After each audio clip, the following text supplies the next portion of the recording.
El día menos pensado. Radio Nacional de España. Con Manolo H.H.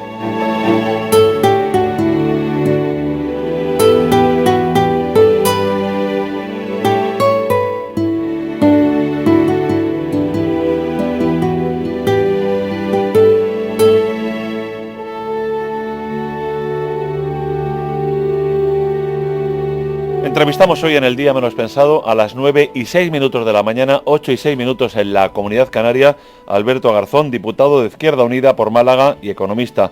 Alberto Garzón, buenos días, bienvenido. Muy buenos días, muchas gracias. Es la tercera vez que está con nosotros en este día menos pensado, en este programa en Radio Nacional de España. Para nosotros un placer, como siempre. Para mí también, por supuesto. Han pasado 2 años, como usted sabe, desde el 15M, del que usted formó parte muy activa. ¿Qué significó aquel movimiento visto ya desde la media distancia? Bueno, yo creo que lo fundamental del 15M es un proceso de repolitización, de momento en el que sectores que hasta entonces habían estado, digamos, más marginados de lo que son los temas políticos, de repente encuentran interés y estímulo en acercarse a las plazas, en debatir sobre economía, sobre política, sobre cualquier cuestión que afecte a sus condiciones de vida, como respuesta ante los recortes que habían empezado un año antes, como respuesta al problema de la vivienda, que ya era bastante grave, y a otra serie de cuestiones. Todo esto ha permitido también converger muchas luchas sociales, a conseguir que los movimientos sociales puedan estar mucho más unidos en una lucha, y luego pues en el desarrollo se ha ido ramificando, podríamos decir. Quizá habrá que esperar todavía unos años para saber el alcance sociológico, también político, que este movimiento va a tener. Celebrábamos 2 años precisamente ayer. ¿Qué ha aportado, qué está aportando a nuestra democracia este movimiento? Bueno, muchísimo, porque para empezar ha marcado la agenda política de los temas de los que eran prioritarios hablar. Hemos hablado de reforma electoral, hemos hablado de democracia dentro de los partidos políticos, hemos cuestionado la democracia actual como fórmula que verdaderamente sirva a la ciudadanía, como diciendo, señores, esto realmente no es una democracia, se exige una democracia real de verdad, que era uno de los lemas, democracia real ya. También se ha conseguido pues ese proceso de universidad política. Hay que recordar que en las plazas se reunieron mucha gente para aprender, para encontrar respuesta a preguntas que no se encontraban su respuesta en los medios tradicionales o en los espacios tradicionales.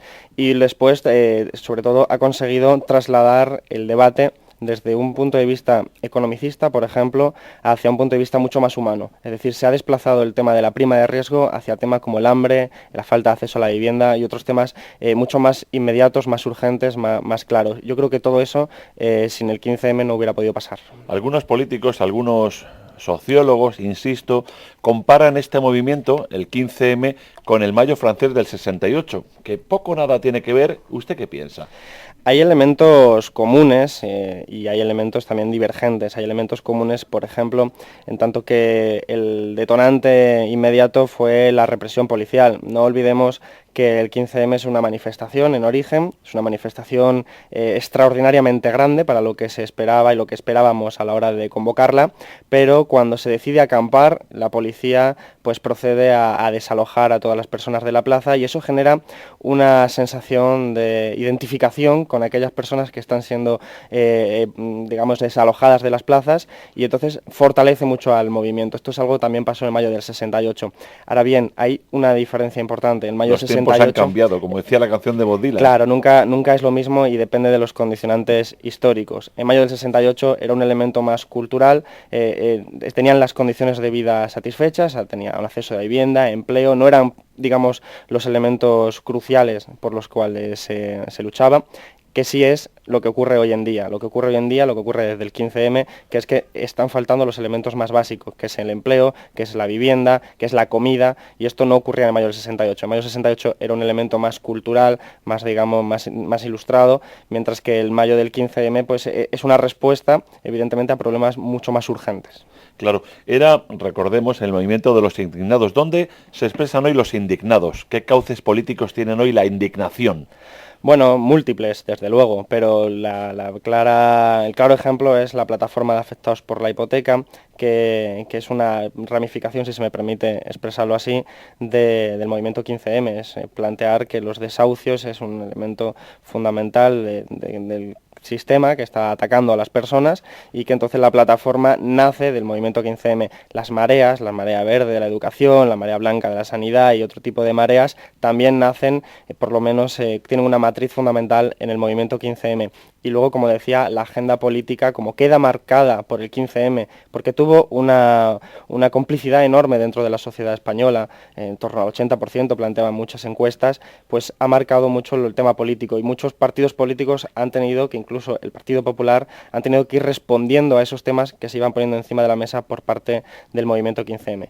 De modo que sin duda no hubiéramos podido entender la situación actual, política y económica sin la vigencia del 15M hace 2 años. Estamos entrevistando en el día menos pensado a Alberto Garzón, diputado de Izquierda Unida por Málaga, es economista. Uno de los lemas del 15M era "no nos representan", dirigido precisamente a los partidos más representativos, los que tienen más votos y escaños. Se acabará con el bipartidismo, es lo que en estos momentos estamos viendo, que el Partido Socialista cae, el Partido Popular pierde votos en algunas comunidades. Estamos en el fin del bipartidismo. Otras fuerzas como la suya, Izquierda Unida, que sube, UPyD, otras representaciones están subiendo. ¿Se acaba el bipartidismo, insisto? Bueno, es a mi juicio temprano para hacer esa afirmación, porque de momento habrá que esperar a unas elecciones generales que lo planteen de forma concreta. Sí es verdad que las encuestas están diciendo algo común, además todas, una tendencia de que el Partido Popular se desgasta a un ritmo muy acelerado y que el Partido Socialista no recupera, sino que al contrario sigue perdiendo también peso en beneficio de otros partidos. Sin embargo, a mí me gusta hacer una matización siempre. El verdadero problema del sistema político es la abstención. Problema en el sentido, por lo menos, para preguntarse por qué está sucediendo. Trabajamos con encuestas que plantean una abstención del 50%. Quiere decir que 1 de cada 2 personas que pueden votar deciden que no van a hacerlo, porque no lo ven útil. Entonces este es el verdadero problema y es también uno de los elementos que tenía que ver con el 15M. Aquel no nos representan, tenemos instituciones de democracia formal, pero resulta que no las vemos útiles porque en última instancia quizás, y yo estoy de acuerdo con esta afirmación, no tengan la capacidad de decisión real que tuviera que tener, porque a lo mejor, como ocurre hoy en día, esa capacidad de decisión está más allá de las instituciones políticas, más allá del Congreso, está en las instituciones supranacionales, está en los llamados mercados, las grandes fortunas, las grandes empresas, y entonces la gente acaba diciendo, ¿para qué voy a votar, no? Entonces esa reflexión es importante porque tiene grandes dosis de verdad. Sobre todo porque la ciudadanía reclama otra política, otros políticos, otros nombres, otra forma de hacer política. Claro, por supuesto, porque la política a la que se nos ha acostumbrado durante décadas de alternancia bipartidista es la de una configuración económica basada en la burbuja inmobiliaria, pero también en una configuración política muy basada en redes clientelares, corrupción, enchufismo, todos los casos que vemos hoy en día, los ERES en Andalucía, la Gürtel, el caso Bárcenas, los sobres, el espionaje, todo esto no son elementos de actualidad, quiero decir, son el resultado de muchas décadas haciendo este tipo de prácticas y esto es lo que la gente ha ido percibiendo, quizás no de forma sistemática, pero sí que lo ha ido viendo lo que ha ocurrido en un país con un sistema político tan oscuro, tan poco transparente, tan corrupto y esto es uno de los elementos que nos lleva a decir, bueno, queremos política, porque la solución tiene que ser política, pero desde luego no puede ser esta política a la que nos han acostumbrado, sino otra verdaderamente diferente, otras instituciones, otras formas de hacer política. Como dice el refrán, de aquellos polvos, estos lodos. Efectivamente, y eso es algo muy, muy evidente cuando vemos que el caso Bárcenas no es un caso que empezara ayer, sino que se descubre hoy, pero tuvo su origen mucho antes. Chelo Aparicio, José María Brunet, Alfonso Rojo, tú conoces muy bien a Alberto Garzón, a nuestros tertulianos de otras ocasiones, también de otros encuentros que tienes, creo que Alfonso le conoces también, coincides últimamente mucho con él, ¿eh? Sí, o él conmigo también. O él contigo. Yo creo que me persigue. No sé quién persigue a quién. Chelo Aparicio, comienzas tú. Gracias, Manolo. Bueno, yo creo que Alberto Garzón ha destacado quizá lo mejor del movimiento del 15M y yo coincido con que efectivamente hubo debates que han impregnado luego otros debates en los partidos políticos, ¿no? Pero por poner, digamos, por contraponer algunas cosas que también pasaron y que yo creo que no le dieron una vida más continua. Yo puntualizaría dos cosas. Una, la ocupación del espacio público de forma permanente, que pasó, y creo que hay que recordarlo, junto a otras cosas creo que muy fructíferas como las que ha apuntado Alberto Garzón, pero esa y no respetar la jornada electoral hace 2 años, ya que estamos ahora hablando de aniversario, yo lo plantearía como dos de las cosas que a mí me parecen negativas junto a esa iniciativa de rodea al Congreso, que también me parece que ha perjudicado algunos de los debates que estaban planteados. ¿A usted qué le parece esto? Bueno, yo creo que cuando hablamos de ocupación del espacio público, yo lo utilizaría, lo definiría o describiría de otra forma. Diría que es la recuperación del espacio público, porque estamos hablando de un espacio público que, como en el caso de, por ejemplo, la Plaza de Sol, que el Ayuntamiento tiene previsto convertirlo en terrazas y en un espacio de consumo, literalmente, para beneficio de unas empresas, pues se trata de utilizar esos espacios para que la ciudadanía se socialice, para que hablemos de política, en el sentido de convertirnos en ciudadano que debatamos sobre elementos que nos afectan a nuestra vida. Y cualquier persona podía pasar por una plaza, cualquier persona de cualquier tradición histórica, de cualquier ideología, para debatir sobre estos temas. Por lo tanto, es una recuperación del espacio. He dicho permanente, ¿eh? Sí, no, por supuesto, de forma permanente. Ojalá tuviéramos esta tradición de debatir, de llevar la política a la calle, de convertir las universidades, como está ocurriendo en los últimos meses, de llevarla también a las calles como denuncia, pero también como modelo de enseñanza. Yo creo que no nos podemos olvidar que efectivamente es un acto de desobediencia civil, pero es un acto de desobediencia civil legítimo, no violento, pacífico, que manda un mensaje, que es el mensaje de: señores, hemos estado mucho tiempo dormidos, hemos estado mucho tiempo llevando la política al ámbito privado, y lo que hay que hacer es convertir la política en un elemento público. Entonces, el 15M, en este sentido, cuando fue tachado de antipolítico, era una gran mentira, porque era el elemento más político que habíamos visto en muchas décadas. Desde algunas instancias políticas instan al 15M a constituirse en hacer una propuesta en las urnas. ¿Lo cree posible usted? Posible, desde luego, es. Lo que pasa que viable. No lo considero ni necesario ni además adecuado. No lo consideraba tampoco entonces, cuando no era cargo público por Izquierda Unida, porque fundamentalmente hay que entender que la acción política se puede llevar a cabo desde muchos espacios. Se puede llevar desde el ámbito institucional, que es presentarse a unas elecciones, desde el ámbito sindical, que es tener una actividad en un sindicato en el ámbito empresarial, o también en los movimientos sociales, que es una actitud recogida por la Constitución, es algo legítimo, y además que el movimiento social tiene un propósito diferente. Es un proceso de concienciar, de tejer redes sociales, pero que no tienen ningún ánimo de presentarse a las instituciones. Y en el momento en el que tenemos una democracia representativa bastante grosera, que se limita a votar cada 4 años a un partido, y que da igual lo que haga durante los primeros meses y los siguientes, que tienes que esperar otros 4 años para poder, digamos, rectificar esa decisión final, pues está claro que puede ser una trampa muy importante decirle a un movimiento social que está permanentemente activo en la calle que su única función es presentarse cada 4 años. Yo creo que es una forma muy grosera de entender la democracia. ¿Por qué las últimas convocatorias no consiguen un apoyo masivo? Las convocatorias del 15M, sí. Bueno, no es tan masivo como pudo ser al principio, es decir, la visibilidad en las plazas evidentemente es menor, hay muchos elementos que lo pueden explicar, es decir, primero un desarrollo del 15M que va perfilando su posición ideológica, y evidentemente cuando la va perfilando pues va perdiendo plumas, pero también porque hay muchas ramificaciones, se lleva el espacio hacia los barrios para que haya una conexión más íntima entre lo que es el barrio, el tejido. Se diversifica, espacio, me quiere decir. Efectivamente, el espacio geográfico, y también tenemos pues múltiples digamos, concreciones distintas. Por ejemplo, la plataforma de afectados por la hipoteca, el movimiento Rodea al Congreso, u otra serie, pues los yayoflautas, o tenemos los afectados por las preferentes. Todos tienen muchas conexiones con este movimiento original. Pero no nos olvidemos que los motivos y los condicionantes que llevaron a la gente, que nos llevó a la gente a salir a la plaza el 15 de mayo, no solo están presentes, sino que se han agravado, lo que quiere decir que en cualquier momento, si se dan determinadas circunstancias, podemos tener las plazas no solo tan llenas como en el mayo del 2011, sino muchísimo más, porque sigue ocurriendo, las causas siguen siendo las mismas, incluso mucho más agravadas. José María Brunet. Sí, el señor Garzón tiene 27 años, ahí es nada, ¿no? Toda una vida por delante. ¿Quién los tuviera? Toda una vida por delante para pelear y para tratar de cambiar el mundo, de acuerdo con sus ideas.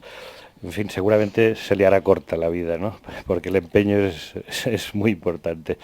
Pero yo, bueno, desde esos 27 años querría ver cómo contempla el debate que teníamos antes con Alfonso y con Chelo sobre Bangladesh y España, ¿no? Por simplificarlo. Es decir, sobre si tenemos posibilidades de mantener lo que yo llamaba nuestro modelo social y extendiéndolo el modelo social europeo. Y visto además por un joven que no está en paro, que tiene empleo, que es cargo público, pero que estará seguramente en la vida cotidiana rodeado de jóvenes en paro, para los que no sé cuál es el mensaje, es decir, dejarse, en fin, no digo explotar, pero en todo caso, ¿cuánta gente habrá que sí, en su vida diaria está en esa situación de explotación con un salario mísero, tratando pues de por un puñado de euros salir adelante, ¿no? Es decir, realmente para competir hay que renunciar en este momento, su mensaje sería ese, o cómo se puede mantener ese modelo social. Y perdón porque le veo con una especie de pulserita, una cinta, que no sé si lo interpreto bien, pero parecen los colores de la República. Efectivamente. Entonces, bueno, ¿por qué lleva eso en el brazo? Luego, como añadido. Bueno, pues sí, como añadido, pues no hay ningún problema. Es porque considero que la mejor tradición democrática en este país tiene su herencia en la Segunda República Española, la Segunda República que tuvo pues sus elementos de desarrollo democrático que yo creo que hay que seguir reconociendo. Y porque soy republicano por convicción y entiendo que la democracia tiene que ser republicana y no monárquica. Pero sobre la otra cuestión, es cierto, la derecha, por decirlo de esta forma, nos pone encima de la mesa un debate interesante, que es elegir entre paro o precariedad.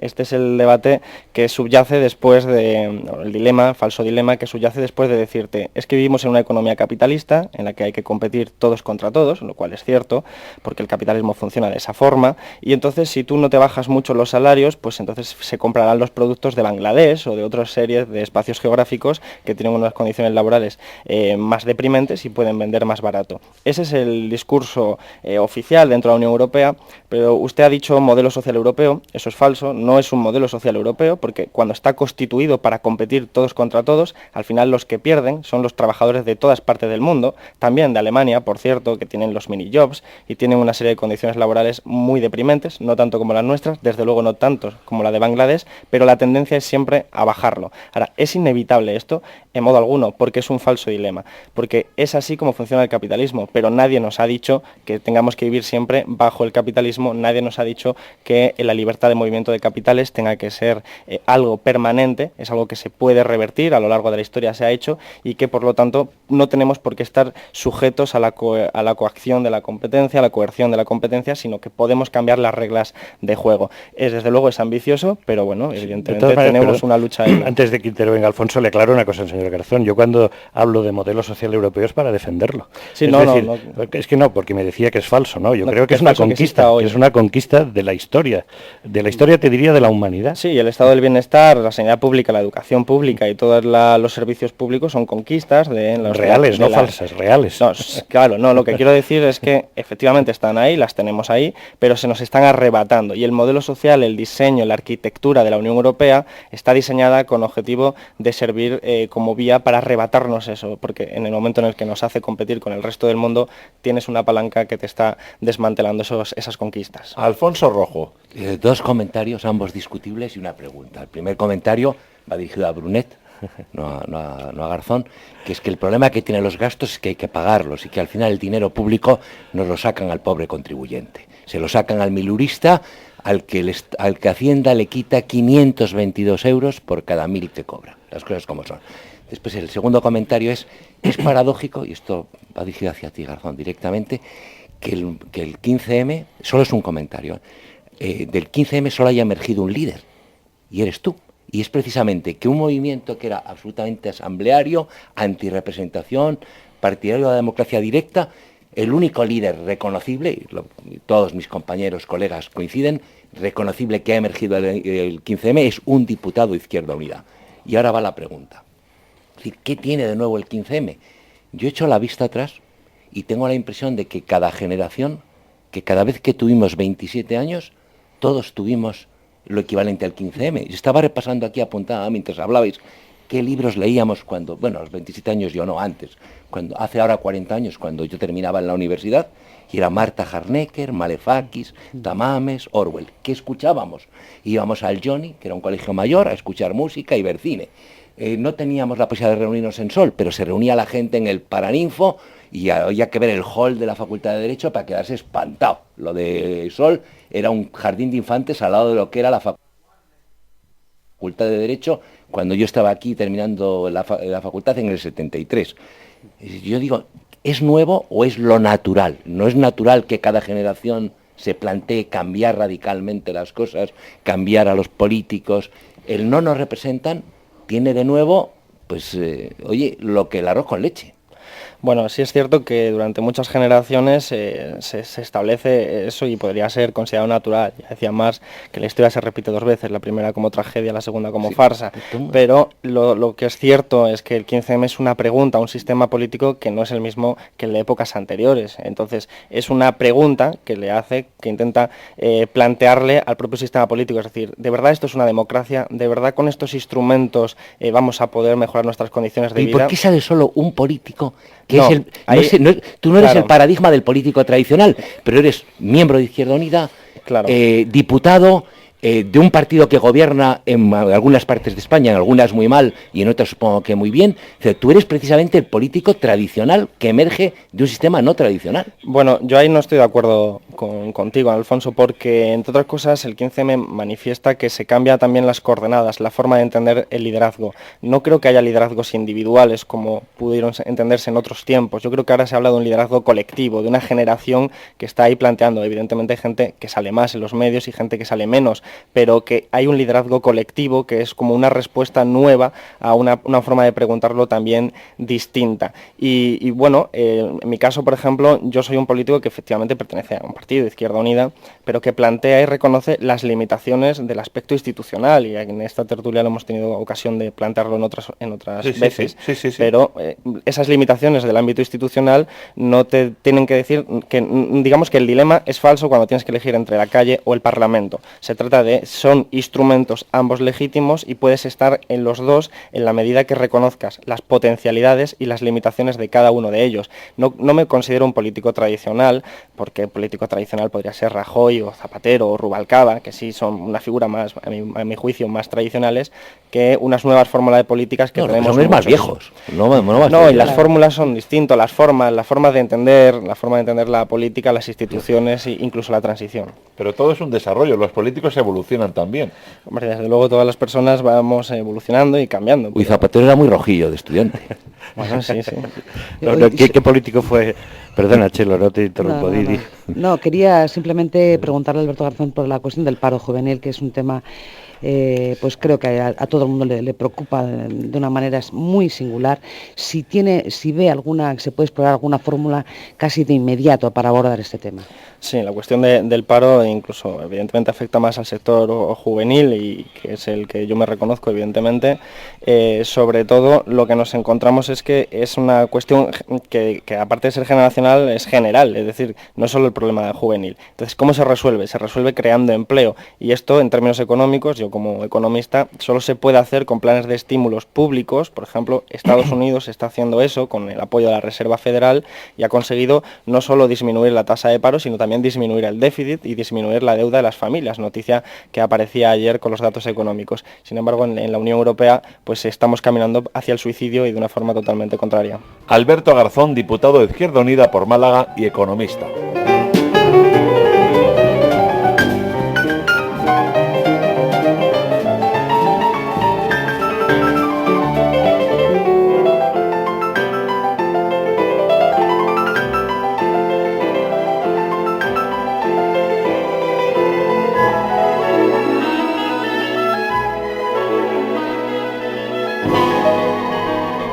¿Ha fagocitado Izquierda Unida al movimiento del 15M? Yo creo que no. Yo creo que no, efectivamente yo creo que no. De hecho, pues evidentemente son dos espacios diferentes que tienen una intersección ideológica clara, que se comparten elementos programáticos, que es obvio, cuando estábamos en el 15M no es una organización política tradicional, sino que mucha gente que teníamos afiliación política, en mi caso Izquierda Unida, participábamos como cualquier otro ciudadano en las plazas. Luego, pues el perfil que se ha ido teniendo del 15M, la problemática que ha ido planteando, son en muchos casos compartidas por Izquierda Unida, pero son dos espacios distintos. Brunet. Sí, no, era porque se nos había quedado un poco atrás, digo, con un pequeño debate dentro del debate con Alfonso, que me decía, las cosas hay que pagarlas, ¿no? Cuando yo he aludido a los bajos salarios de algunos jóvenes. Yo que me alegro de que haya gente como Garzón, ¿no? Como el señor Garzón, pues que aunque la historia se repita, nunca es igual, y yo creo que es la obligación. El dinero público no sale de los árboles. No, espera, pero déjame que te lo razone un poco, sacan Alfonso. de la piel. Sí, más o menos ya sé de dónde proviene, pero déjame que le diga primero a nuestro invitado que yo me alegro de que haya gente con este ánimo, ¿no? De volver a la plaza pública y de volver a plantear reivindicaciones y protestas, porque claro que es el deber de cada generación, ¿no? Siempre, digamos, hay algo que mejorar y algo por lo que pelear, y es mejor eso que dedicarse a las respuestas individualistas, que también la gente tiene que prepararse, tiene que trabajar en el ámbito de la superación personal, pero luego compartir con los demás, sin duda, objetivos y proyectos. Y yo aquí creo que ha salido el perfil de empresario de Alfonso, ¿no? Él tiene una pequeña empresa, sabe lo que cuesta, pero yo pelearía por ti, Alfonso. Lo que hay que conseguir no es que tú puedas tener gente joven con salarios modestos, sino que puedas pagarles mejor porque tengas unas condiciones de financiación mejor para tu empresa. Sí, a los chicos que les pago yo 1.022 euros... No sé la cantidad, me da igual. Hacienda después te exige 568 por eso, sé por que cada te referías uno, a eso. y eso grava el empleo juvenil. Claro que sí. El comportamiento del Ministerio de Hacienda pero si del señor tú, Montoro si tú tuvieras, grava el empleo juvenil. Pero Os tengo si que, tú tuvieras voy a moderar nuestro crédito, debate entre los dos. El debate sí. ya estuvo cerrado anteriormente. Estamos entrevistando al señor Garzón. Sí. Francia está en recesión. Es que iba a ir al... pues directamente, porque si no entráis en un debate, Alfonso y tú, que en estos momentos no toca. Sí, no, es que iba a ir al nombre, lo cogía, digamos, como argumento de recorrido, sí. ¿no? Entonces sí. Porque estábamos en ello, ya soy consciente, ¿no? De que y además empezaba precisamente por elogiar su actitud personal en cuanto a volver a la plaza pública. Pero no, las condiciones en que trabajan muchas empresas y autónomos realmente explican estas situaciones, pues, de salarios bajos. ¿Qué se puede hacer a favor de los autónomos, por ejemplo? Entre la gente joven hay muchos que hacen esas opciones laborales. ¿Hay todo un programa que se pueda desarrollar? Sí, de hecho lo primero que habría que hacer, y que algunos hacemos, es ir a las pequeñas y medianas empresas, que son las que fundamentalmente generan el empleo en este país, y preguntarles que cuál es su problema. Y tienen dos problemas fundamentales. El primero, que no tienen clientes, y el segundo, la falta de acceso a la financiación. Son muy pocas, según el Banco Central Europeo, las que responden que sus salarios de sus trabajadores son muy altos. Es decir, el problema principal es que aquí, para invertir, necesitas que la actividad sea rentable. Es decir, nadie invierte, aunque te preste dinero el banco, si después resulta que en el barrio en el que quieres vender todos son pobres y nadie te va a comprar el producto. Entonces es un problema de demanda, y para generar demanda, pues esto la teoría económica y la historia económica lo ha puesto de relieve, hace falta una intervención pública del Estado en favor de crecimiento económico para que ese consumo pues pueda proceder y se pueda hacer una redistribución de la renta, redistribución de la riqueza.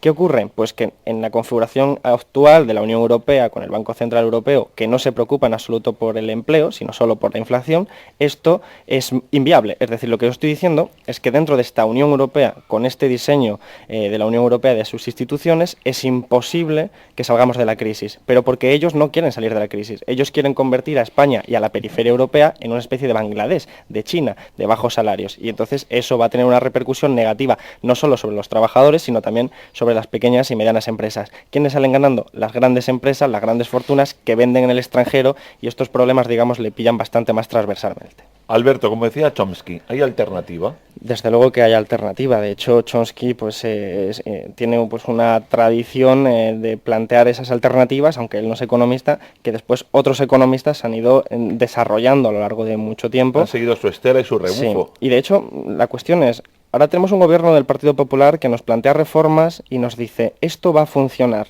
pero esperen, tengan fe, tengan paciencia. Entonces, es un acto de fe, efectivamente, es decir, llevamos 6 años de crisis haciendo las mismas políticas prácticamente, 3 años desde que empezó los recortes de Zapatero en el 2010, en el que se nos dice, tranquilos que esto va a funcionar en el largo plazo, y lo único que vemos es que todos los países que están haciendo lo mismo que nosotros, como Grecia, Portugal, incluso Francia, que entraba en recesión recientemente, van hacia el abismo. Entonces decimos, bueno, tú me estás pidiendo fe, y de la fe no se discute, tú tienes fe o no tienes fe, crees en ello o no lo crees, pero lo que yo quiero son datos, yo quiero ciencia, yo quiero que me digas, esto funciona y estamos viendo pruebas empíricas. Y sin embargo, no lo estamos teniendo, tenemos todo lo contrario. Tenemos un presidente que nos dice, la reforma laboral funciona y tenemos cada vez más desempleados, 6 millones actualmente. Pero vemos lo que decía anteriormente en Estados Unidos, que hacen una política totalmente distinta, que desde luego no es una política comunista ni socialista, ni mucho menos, es una política distinta, que por lo menos nos abre el abanico de perspectivas y nos dice, oye, hay gente haciendo cosas distintas y le va mejor. Y resulta que habrá que plantearse que cuando Rajoy nos dice no hay alternativa, es la realidad la que me lo impone, nos está mintiendo. Nos está mintiendo porque ya solo actualmente, sin tener que recurrir a la historia, tenemos otros ejemplos, Japón, Estados Unidos, que están haciendo, o América Latina, que está haciendo cosas totalmente diferentes con resultados, desde luego, totalmente distintos. Alberto Garzón, diputado de Izquierda Unida por Málaga y economista.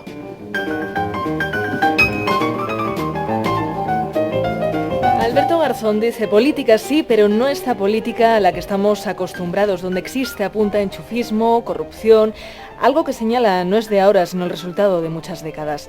Asegura que el verdadero problema de nuestro sistema es la abstención, que según algunas encuestas, la coloca, dice, en el 50%, que los ciudadanos apuntan no ven útiles las instituciones democráticas. Añade que es pronto para hablar del fin del bipartidismo, aunque sí que las encuestas, dice, marcan tendencia. Habla del 15M como del movimiento que ha convertido a la política en un elemento público. No cree necesario que el movimiento deba formar un partido político y lo diferencia del mayo del 68 francés, en que el 15M reclama elementos tan básicos como son la vivienda, el empleo, la comida.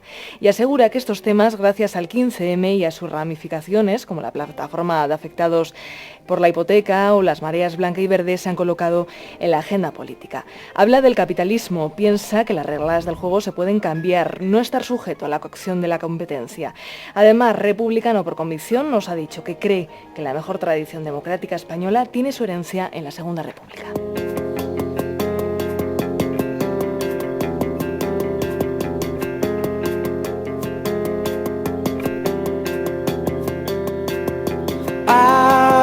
Such a dreamer to put the world to rights. I stay home forever, but to always make. Pues mira, Manolo, esta es una canción que se llama 2 más 2 es igual a 5, lo cual es una referencia a Orwell, ya que antes Alfonso también lo ha dicho, a 1984, en el que aquellos lemas de la guerra es la paz, la ignorancia es la fuerza y la libertad es la esclavitud, en el que se nos planteaba pues que hay que tener mucho cuidado porque la verdad se nos escapa. Y yo creo que en un tiempo como el de hoy, como decía anteriormente, que el Partido Popular intenta hacernos creer sus mentiras en el sentido de que nos dice la reforma laboral va a funcionar y de tanto repetirlas al final acaban siendo interiorizadas por muchas personas como es verdad, esto es así, 2 más 2 son 5, tenemos que estar muy alertas para decir vamos a ponerlo todo en cuestión, vamos a mirarlo con un ojo crítico y vamos a decir que realmente la verdad puede estar en otro lado porque por más que se repita una mentira sigue siendo una mentira y esta canción pues yo creo que puede ser un símbolo perfecto.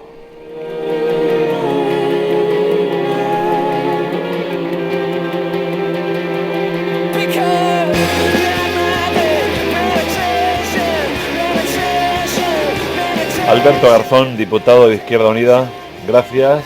Muchas gracias a vosotros. Y el día menos pensado seguiremos hablando de economía, de la vida, de política, del 15M, quién sabe. Por supuesto, eso es lo que hay que hacer y yo encantado de participar cuando queráis. Muchas gracias, Alberto. Muchas gracias. Chelo Aparicio, José María Brunet, Alfonso Rojo, hasta la próxima semana, muy buenos días. Muy buenos días. Un abrazo. ¿Qué ibas a decir, Alfonso? No, que recuerdes que gané el campeonato ayer, padre del Madrid. pasé por la piedra. Oye, tampoco estaría además decir ánimo para atléticos y madridistas. Si es que para una vez que gana, No, Alberto, para una vez que gana el pádel. Me tirón de rondón y les he dado pa'l pelazo. Buenos Esa es días. la noticia deportiva.